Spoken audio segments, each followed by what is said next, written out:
Hello, thank you for joining us for the Hope Relentless Marriage Podcast. Chad and Sarah Gale here, and we are honored that you are tuning in. I want to remind you that what you are doing and listening to our podcast and really any resource on marriage is you are changing the world. And I know it seems a little bit grandiose to think we're changing the world by listening to a podcast, but I want you to believe it because it's true. When you are investing in your marriage, you are impacting future generations. You are impacting family. Families impact community, and community impacts the world. So well done on changing the world.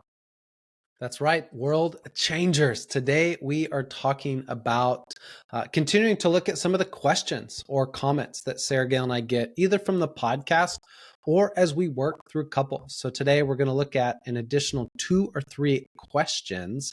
And the first question Sarah Gale and I are going to talk about is, should I have a plan B? So oftentimes when we work with couples, there's kind of this, should I have a plan B or a backup option that comes up during counseling? So babe, what are your thoughts? Should people have a plan B? I think that you should have first of all, hold on. Did you have a questioner voice like I did last podcast? I don't have like a different, I don't have a question voice. I don't have the skills that you have, babe, but I did ask the question. If you were listening to the last podcast we did, I had a deeper voice when I asked a question. So it was very clear what the question was. But your question will do for now, Chad.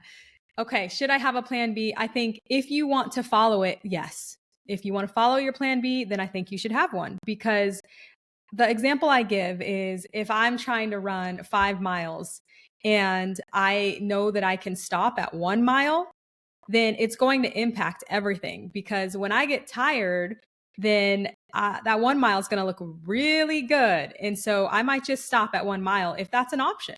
Whereas if I am saying, hey, no, I am running 5 miles, this is what I'm doing, it's going to impact how I train, because I know that I'm not going to be able to stop at 1 mile.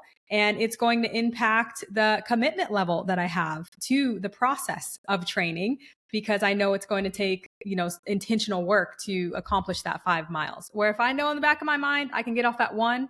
If I'm tired one day, I don't want to get up and put that training in, I won't, because I know at the end of the day, I can get off at 1.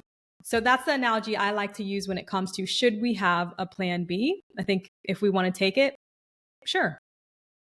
Yeah, I mean, so I think a different way is if you don't want your marriage or relationship to last, create a plan B, and then you will find yourself going for plan B. So, I mean, we're joking, and sometimes in our relationships, we can experience a lot of pain, and it doesn't feel funny in the moment.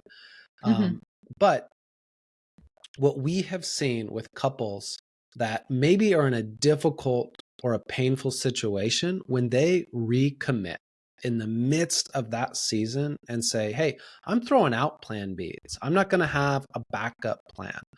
I'm going to give everything I can to the relationship that I'm currently in, then we see massive breakthrough.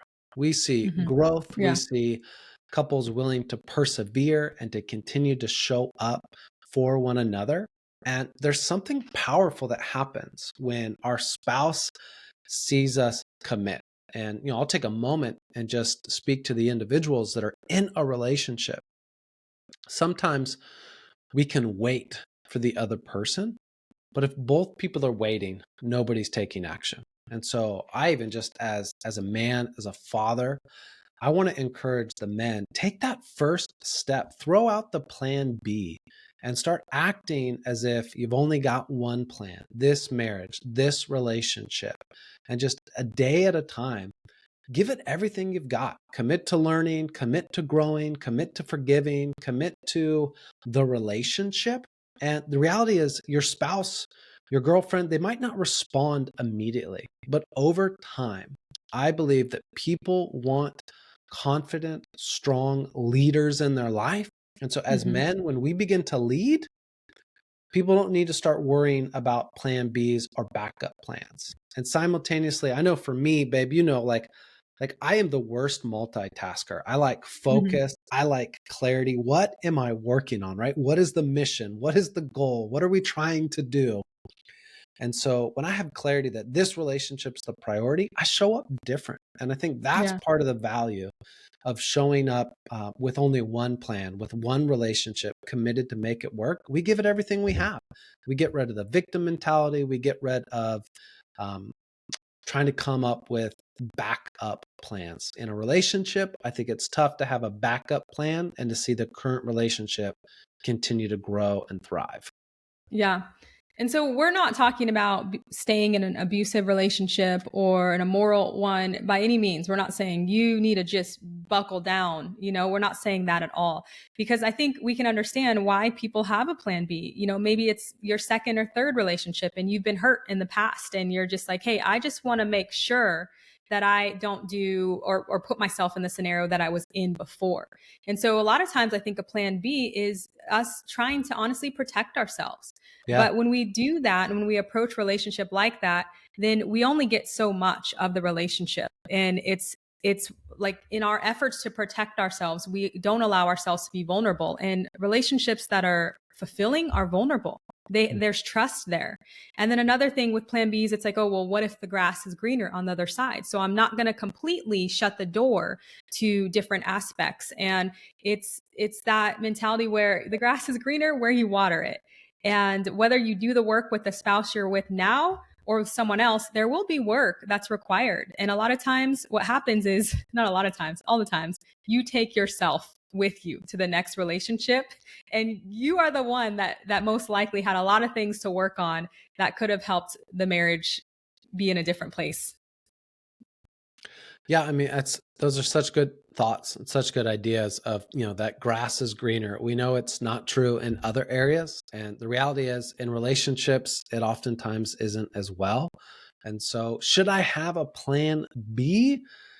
I think our thoughts are no, you should not have a plan B. Get rid of the plan B, commit, learn to grow, be the best version of yourself. And Yeah. I'm confident that you'll start to see the relationship that you're actively in begin to kind of maybe reverse momentum. Maybe there's some challenging or difficult. I think when both people commit and are all in, they'll quickly see that there's some growth, there's some progress. I think the other problem, my last thought with a plan B is relationships are 100% of the time made up of two imperfect people. So we're going to make mistakes. I'm going to make mistakes. I need to extend grace to myself. You're going to make mistakes. I need to extend grace to you. So when we kind of have a backup plan, we set ourselves up for unrealistic expectations that when things get hard, we're going to bail. The reality is, if you're in a relationship long enough, you hit challenging seasons. It's just called life. And Yeah. so it's important when those challenging seasons happen to have that mindset of, I'm in.